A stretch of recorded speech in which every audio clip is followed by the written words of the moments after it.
마태복음 26장 69절부터 75절까지입니다. 한 절 한 절 교독하고 마지막 절은 함께 읽도록 하겠습니다.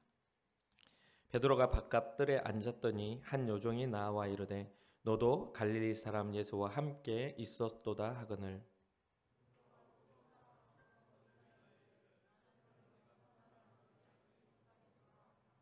앞문까지 나아가니 다른 요종이 그를 보고 거기에 있는 사람들에게 말하되 이 사람은 나사렛 예수와 함께 있었도다 하매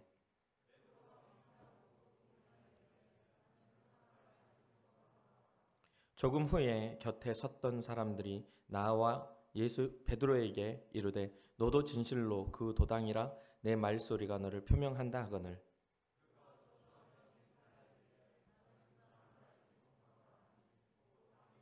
함께 읽겠습니다. 이에 베드로가 예수의 말씀에 닭 울기 전에 네가 3번 나를 부인하리라 하심이 생각나서 밖에 나가서 심히 통곡하니라. 아멘. 오늘은 종료주일이죠. 부활절을 한 주 앞둔 예수님께서 예루살렘에 입성하실 때에 예루살렘에 있었던 많은 유대인들, 이스라엘 백성들이 나와서 종려나무 가지를 흔들면서 예수님을 맞이했던 호산나 다윗의 자손이여 하면서 이스라엘의 왕으로서 영접했던 그런 종료주일입니다. 사람들은 예수님이 이스라엘 사람들은 예수님이 이스라엘에게 허락한 메시아 구원자 그리고 이스라엘 왕으로서 이스라엘 통치하시는 왕으로서 오시리라는 그 약속을 가지고 예수님을 호산나 이렇게 헌화하며 맞이했지만 예수님은 그들의 바람과는 다르게 어떻게 되셨죠? 고난을 당하시고 십자가에 달려 돌아가심으로써 그들이 바라보는 세상과 전혀 다른 하나님의 세상, 하나님의 나라를 가르쳐 주셨습니다. 그리고 그 일을 위하여 예수님은 예루살렘 성에 입성하신 것이죠. 하나님은 이스라엘에 국한된 왕으로서 예수 그리스도를 세우신 게 아니라 온 민족과 온 세상의 나라들을 또 온 우주를 통치하시는 그런 영원하신 왕으로서 예수님을 세우셨습니다. 그 일을 이루시기 위해서 예수 그리스도가 고난을 당하시고 또한 십자가에 달려 돌아가심으로써 그분의 백성들을 이 땅 가운데 세워 주셨고 이 교회가 그분들의 백성들을 통해서 세워졌습니다. 마태복음 26장은 오늘 우리가 살펴보면서 이렇게 보아야 할 베드로의 사건이지만 마태복음 26장의 배경이죠. 이 26장은 굉장히 기도하지 않는 삶이 얼마나 위태로울 수밖에 없는지를, 위태로운 삶이 위험한지를 가르쳐주는 장이기도 합니다. 깨어서 기도하지 않는 사람은 다가오는 시험을 이길 수 없다라는 것을 극명하게 보여줍니다. 예수님과 함께 깨어서 기도하지 못했던 이 예수님의 제자들 모두가 그리고 수제자라고 일컬어지는 첫 번째 제자, 가장 사랑하는 제자, 예수님의 가장 가르침을 많이 받은 제자와 같은 어디를 가든 베드로를 데리고 갔던 이 베드로에게 일어난 사건을 통해서 기도하지 않았을 때 어떤 불행이 일어났는지를 보여주는 사건입니다. 기도하지 않았던 베드로는 이 주님 앞에 닥치고 자기 앞에 나온 그 고난에 처절하게 실패하고 맙니다. 처절하게 무기력하게 당하고 말죠. 마태복음 26장은 이러한 과정들이 어떻게 해서 여기까지 이루어졌는지를 그 짧은 한 장 안에 아주 알아듣기 쉽게 잘 설명해 놓았습니다. 예수님은 이 마태복음 26장의 2절을 보면 자신이 고난을 당하고 죽게 되리라는 것을 이미 이야기를 합니다. 그리고 자기가 이 고난을 당하기 위해서 팔리게 될 것임을, 스스로가 그 길을 가는 게 아니라 누군가에 의해 팔리게 될 것임을, 그리고 그 누군가가 누구인지도 밝히 말하고 계시죠. 자신을 팔아 넘기는 사람이 자신의 12제자 중 한 명임을 말씀하고 계십니다. 25절을 보면 그게 나타납니다. 그럼에도 예수님은 최후의 만찬을 통해서 제자들과 또 온 세상에 자기의 사랑을 이렇게 나타내 보이시고 확증하시죠. 자기의 사랑을 나타내면서 예수님이 하시는 말씀, 축복하시는 말씀 우리가 함께 말씀을 볼까요? 26절입니다. 그들이 먹을 때에 예수께서 떡을 가지사 축복하시고 떼어 제자들에게 주시며 이르시되 받아서 먹으라 이것은 내 몸이니라 하시고 또 잔을 가지사 감사 기도하시고 그들에게 주시며 이르시되 너희가 다 이것을 마시라. 이것은 죄 사함을 얻게 하려고 많은 사람을 위하여 흘리는 바 나의 피 곧 언약의 피니라. 예수님의 그 사랑이 조금 느껴지십니까? 자기의 제자가 자기를 팔고 자기가 죽음에 넘겨질 걸 뻔히 알면서도 마지막 만찬을 통해서 제자들에게 사랑과 세상을 향한 사랑을 이렇게 표현하시는 걸 보게 돼요. 자기가 죽어야만 세상이 구원받을 수 있다는 것을 끊임없이 말씀하시는 그런 모습을 봅니다. 죄사함을 위해서 제물로 드려진 주님의 몸과 또 주님의 피가 우리의 모든 그때 당시에 사랑하는 제자들과 또 오늘날 살아가는 우리의 모든 죄를 해결하고 하나님을 아버지라 부를 수 있는 자격과 은혜를 주신 그 사건임을 잊지 마시기를 주님의 이름으로 축복합니다. 그리고 그런 일들이 이런 제자들에게 이런 모습들을 통해서 세상에 전파되기를 바라셨습니다.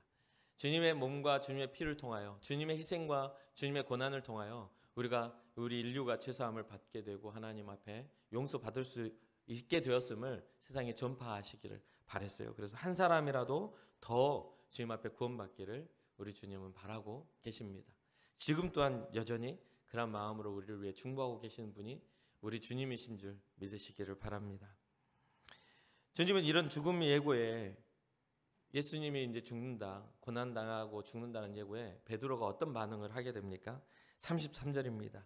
베드로가 대답하여 이르되 모두 주를 버릴지라도 나는 결코 버리지 않겠나이다.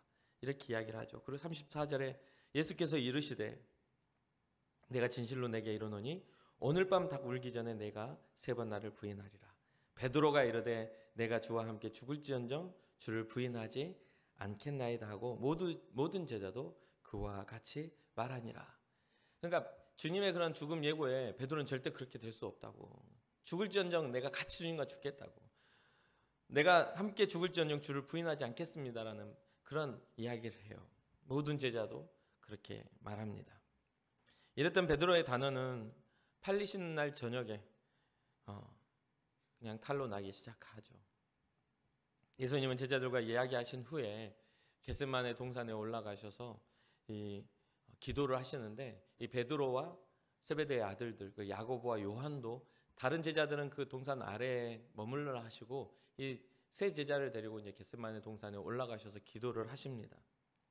예수님의 기도를 살펴보면 이 베드로와 세베대의 아들 두 아들들을 데리고 올라가서 어떤 말씀하냐면요 고민하며 슬퍼하셨다.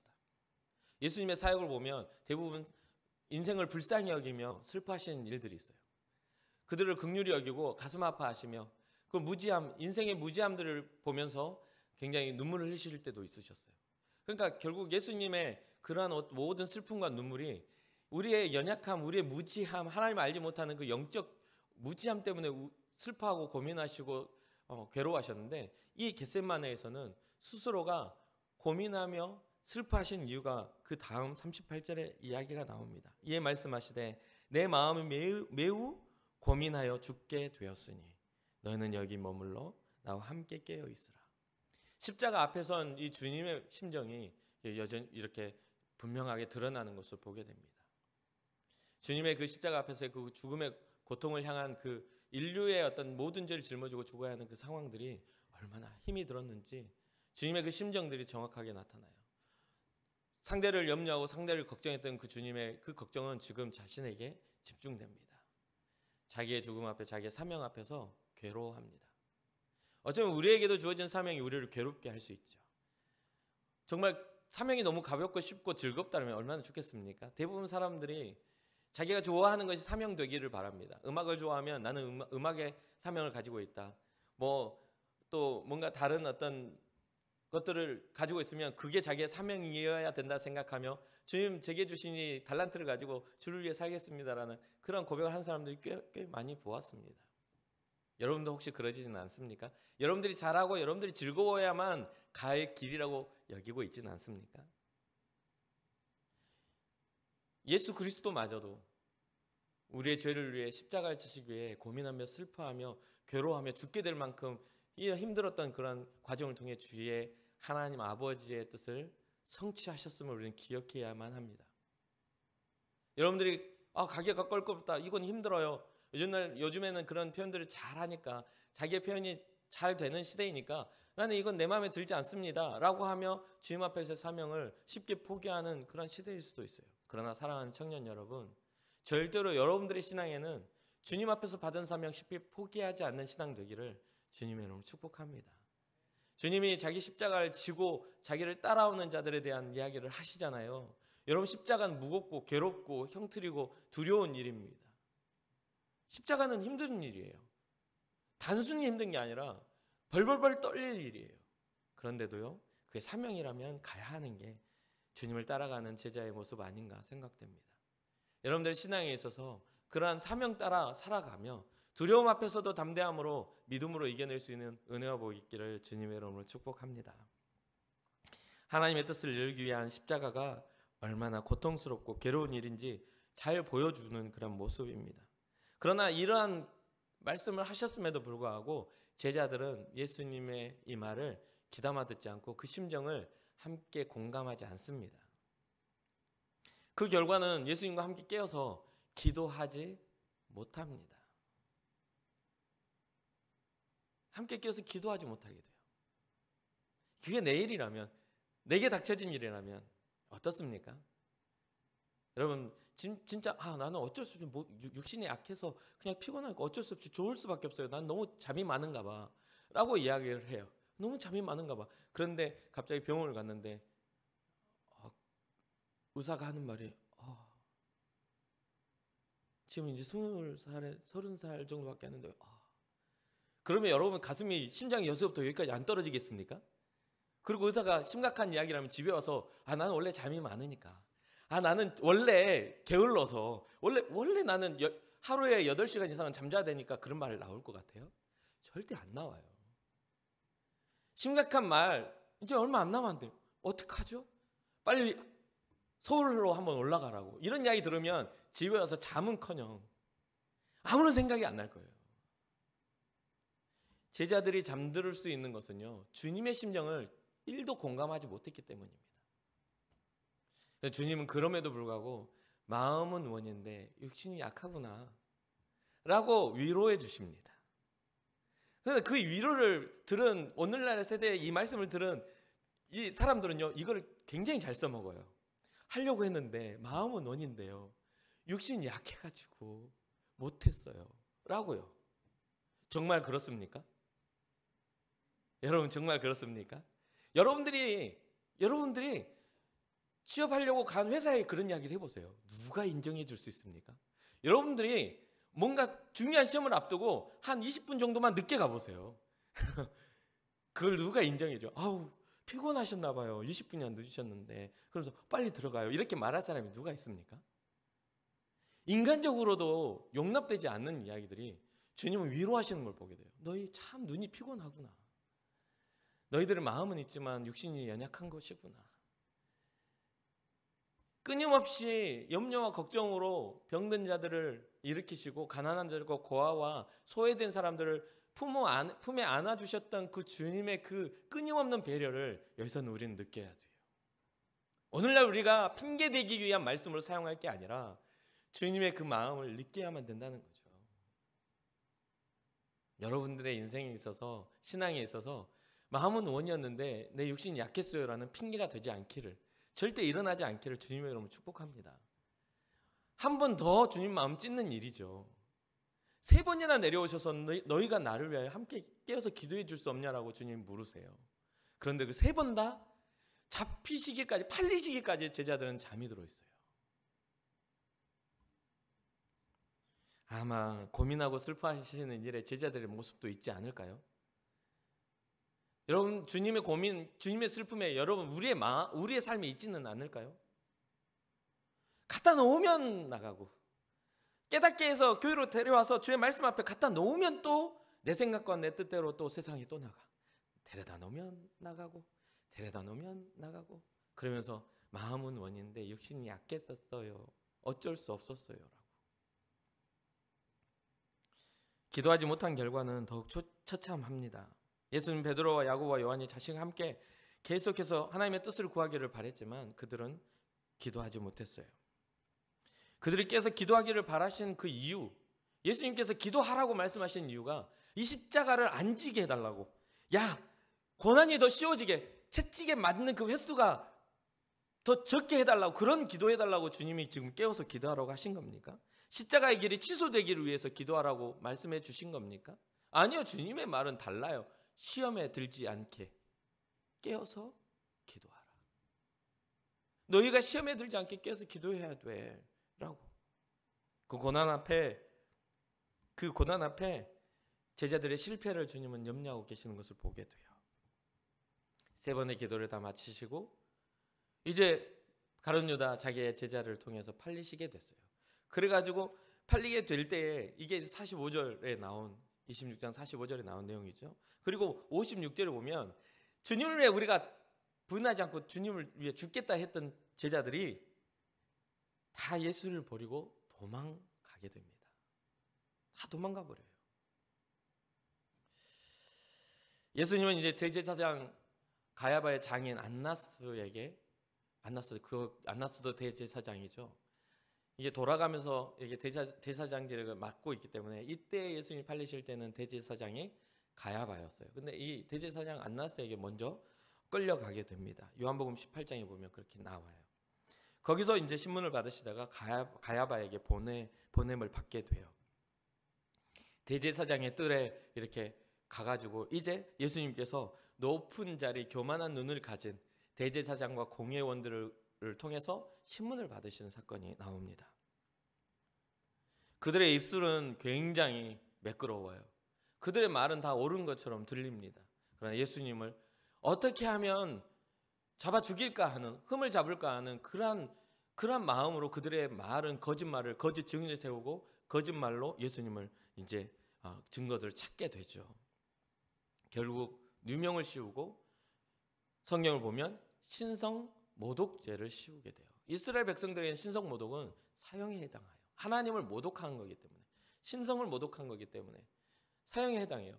하나님의 아들이시고 인류의 죄를 담당하시는 아무런 죄가 없으신 예수 그리스도를 신성 모독으로 몰아서 이제 사형에 처한다는 말로 결론을 맺게 되죠. 이에 그들은 예수님의 얼굴에 침을 뱉고 주먹으로 치고 손바닥으로 때리면서 네가 선지자냐? 그리스도냐? 누가 널 때렸니? 한번 맞춰봐! 하면서 모욕을 합니다. 그런 상황에 베드로는 어떻게 판결이 나나, 일이 어떻게 진행되나 그걸 보고 싶어가지고 대제사장의 뜰 바깥에 착 앉아가지고 그 상황들을 지금 보고 있어요. 좀 더 이 상황을 보면 좀 더 안이 잘 보이는 장소에 가서 그 상황을 보고 있었던 것으로 보여집니다. 그렇게 보고 있는데 한 여종이 이 베드로를 알아봅니다. 오늘 본문이에요. 한 여종이 나와 너도 갈릴리 사람 예수와 함께 있었도다.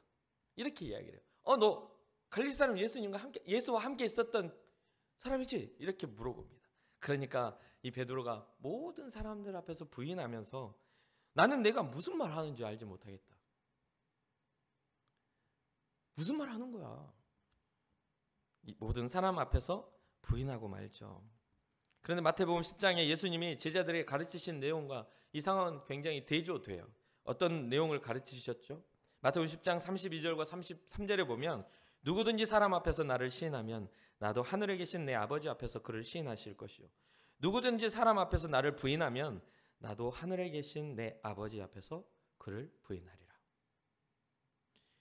베드로는 모든 사람들 앞에서 예수님을 부인하고 맙니다. 그런데 이 상황이 여기서 멈추지를 않아요. 베드로는요 이제 장소를 옮깁니다. 이 알아보는 사람이 생기니까 거기를 피해가지고 이 문 앞쪽 문 쪽으로 옮겨요. 왜 옮길까요? 이게 들통이 나면 도망가야 되니까. 안쪽에 있다가 사람들이 둘러싸이면 못 도망가니까 이렇게 이동한 것으로 보여집니다.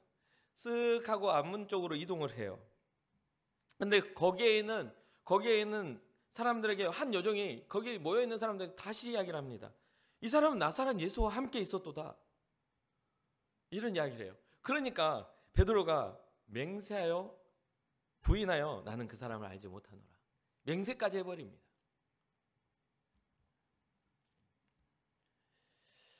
이게 오늘 본문에 26장의 35절을 보면 내가 주와 함께 죽을지언정 주를 부인하지 않겠나이다 했던 말과 너무나 대조되는, 너무나 정말 상반되는 그런 고백을 하고 말죠. 맹세하며 내가 주님을 부인하지 않겠습니다. 이 상황은 참 슬프고 안타까운 상황이죠. 첫 번째는 베드로를 지적하죠. 너 갈릴리 사람, 너 그 사람 예수와 함께 있었지. 두 번째는 어떤 상황이죠? 이 여정이, 다른 여정이 와서 베드로를 지적하는 게 아니라 사람들한테 말합니다. 사람들 이 사람 같이 있었던 사람인데, 나사렛 예수와 있었던 사람인데 라고 하면서 무리를 형성해 버립니다. 좀 상황이 달라요. 그러면 이 베드로의 말은 점점 어떻게 되죠? 처음에는 말해놓고 사람들이 주목하니까 아니야! 라고 했는데 나중에는 사람들 앞에서 어떻게 해야 돼요? 맹세하며 말한다는 거. 더 목소리 커져야 돼요. 무슨 소리 하는 거냐고 막 하면서 이제 하겠죠.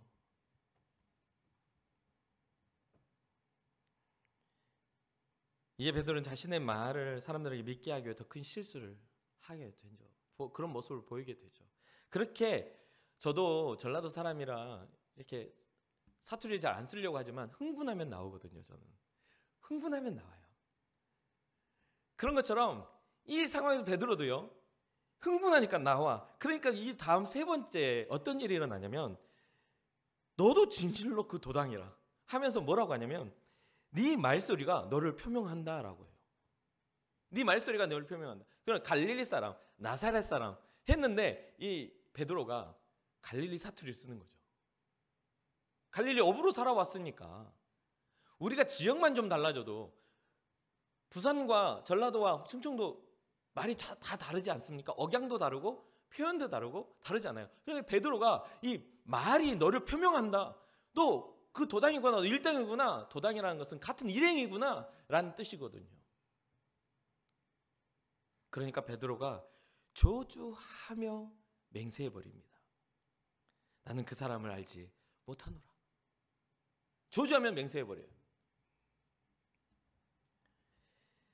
이 베드로가 가진 이 말투와 억양은 여종 두 명이 한 그 갈릴리 사람 나사렛 예수 이것을 증명해 버리고 말아요. 그리고 베드로의 행동마저도 그것을 증명합니다. 그런데 그 행동은 자기의 어떤 예수님의 제자임을 감추기 위해서 이 베드로는 저주하며 예수님을 향한, 또 자기 자신을 향한 그 저주하며 맹세하면서 나는 아니라 부인하는 사건까지 이르게 되죠.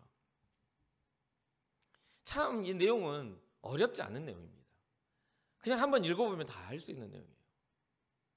그런데요, 저는 이 내용을 하면서 이 내용을 참 너무 자주로 보고 자주로 묵상하는 내용이기도 해요. 베드로라는 인물을 제가 좋아하니까 또 보게 되고 또 봐요. 그런데 이 보다가 제가 한때 이 말씀 묵상하다가, 비교해 묵상하다가 정말 많이 눈물 흘린 적이 있어요. 정말 많이 통곡했어요. 그게 어디에 나오냐면 각 복음서마다 이 베드로의 사건을 각자의 시선에서 각자 기록을 하거든요. 그런데 이 누가복음에 보면 이 다른 시각에서 나온 그런 말이 나와요. 누가복음에 보면 22장 61절과 62절을 보면 주께서 돌이켜 베드로를 보시니 베드로가 주의 말씀 곧 오늘 닭 울기 전에 네가 3번 나를 부인하리라 하심이 생각나서 밖에 나가서 심히 통곡하니라. 고난당하고 신문당하고 괴로움당하고 얼굴을 주먹으로 치고 침을 뱉고 손바닥으로 맞고 있는 주님이요, 아주 사람들에게 들들 볶임을 당하고 있는 주님이 베드로가 이러한 일들을 겪고 있을 때 돌아보셔요. 베드로와 눈이 마주쳐요. 저주하고 맹세하고 나는 아니라 할 때 얼마나 큰 소리로 베드로가 그것을 했는지, 거기 뭐 얼마나 넓은 공간이겠습니까? 소리치면 다 들리겠죠. 돌아보고 주님과 눈이 마주쳐 버려요. 그 후 베드로는 밖에 나와 통곡하며 웁니다. 가끔 저도 이게 제가 통곡했던 이유가요, 제가 같이 울었던 이유가 제 삶에도 베드로 같은 모습들이 보였기 때문이에요. 목사로서 또 거룩한 하나님 앞에 구별된 성도로서 거룩한 삶을 꿈꾸지 못하고 하나님을 향한 마음과 올바른 시선을 갖지 못한 내 모습을 발견할 때마다 저는요, 제 자신이 그렇지 않은 것처럼 포장하고 있는 제 모습을 발견했거든요. 나는 거룩한 사람인 것처럼, 나는 누군가에게 목사의 모습으로만 이렇게 보여지지만 내 삶에 있는 이 악한 마음과 내 안에 도사리고 있는 죄의 가능성들이 없는 사람인 것 마냥 그런 모습들을 발견하고 참 많이 울었던 기억이 납니다. 그리고 고난 중에도 사랑하는 사람을 돌아보시는 주님의 그 마음이 너무나 제게는 저와 같은 사람에게는 감사했어요. 십자가를 앞에 두고 죽음 앞에서도 사랑하는 제자를 걱정하시는 주님의 그 마음. 사랑하는 청년 여러분, 우리에게도 베드로와 같은 상황에 처하고 참으로 슬프게도 베드로와 같은 잘못을 할 때가 있습니다. 베드로의 모습을 보면서 나는 그렇지 않을 수 있어 자신하는 분들도 분명히 있을 거예요. 나는 안 그래, 절대 그렇지 않아. 뭔가 베드로의 절대 주님을 부인하지 않겠다는 말과 비슷하지 않습니까? 그러나 누구도 우리의 믿음을 장담할 수가 없어요. 우리는 연약한 존재이기 때문에. 작은 일에도 시험에 들고 작은 장애물에도 우리는 쉽게 넘어져요. 평범하게 걷다가도 내가 경험해 보지 못했던 돌뿌리 하나에도 내 발목은 접질리고 넘어지고 아파해요. 우리의 이 연약함을 알고 계시는 그 주님, 돌아보시는 주님의 그 시선을 우리는 느껴야 될 줄 믿습니다. 뒤늦은 베드로와 같이 통곡하며 뒤늦은 후회가 되지 않도록 우리는 깨어서 기도해야 돼요. 영적으로 잠자고 있는 우리의 삶이 있다면 이제는 일어나 다시 한번 주님 앞에 엎드려 기도해야 될 줄 믿습니다. 지금 우리가 겪고 있는 세상의 목소리가 그렇습니다. 베드로가 겪고 있는 이 일과 비슷하지 않습니까? 적대적인 시선과 위협적인 정책들과 또 여러 가지의 목소리로 사람들, 직장에서나 어떤 사람들이 우리를 몰아붙입니다. 너도 그 도당이지? 너 교회 다닌다면서? 이번 주에는 교회 갔다 왔냐? 코로나 걸려오면 어떡하려고? 너는 다른 사람 생각하지 않는구나. 아유, 기독교인 같으니라고. 그렇게 우리를 몰아붙이죠. 갈릴리 사람 예수, 나사렛 예수, 그 도당이라는 말에 우리는 움츠려듭니다.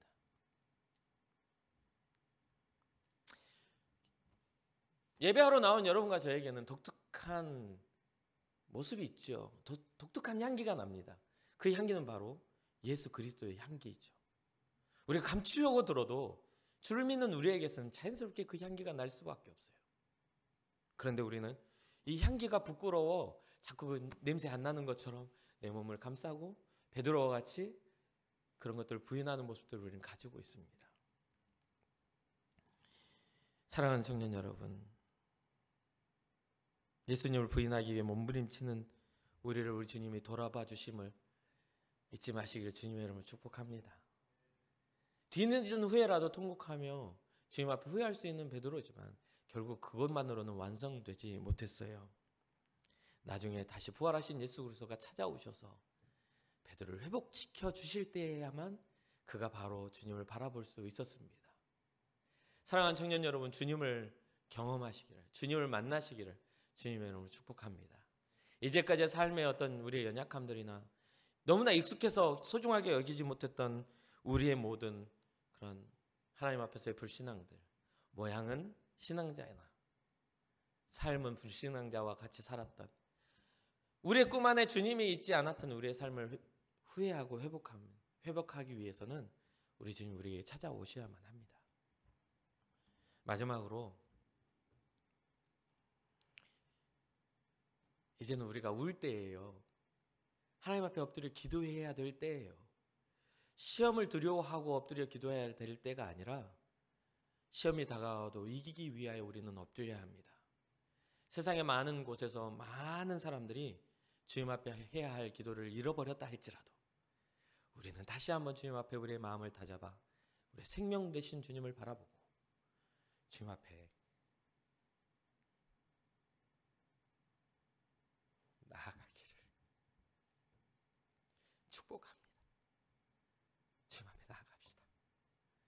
주님이 주목하여 보실 만한 사람이 돼야 되지 않겠어요?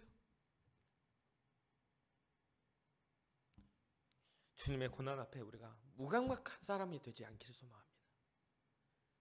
우리를 위해 지신 십자가가 정말 남이 대신 지불해 놓은, 남이 대신 지불해 주는 무감각한 십자가가 되지 않기를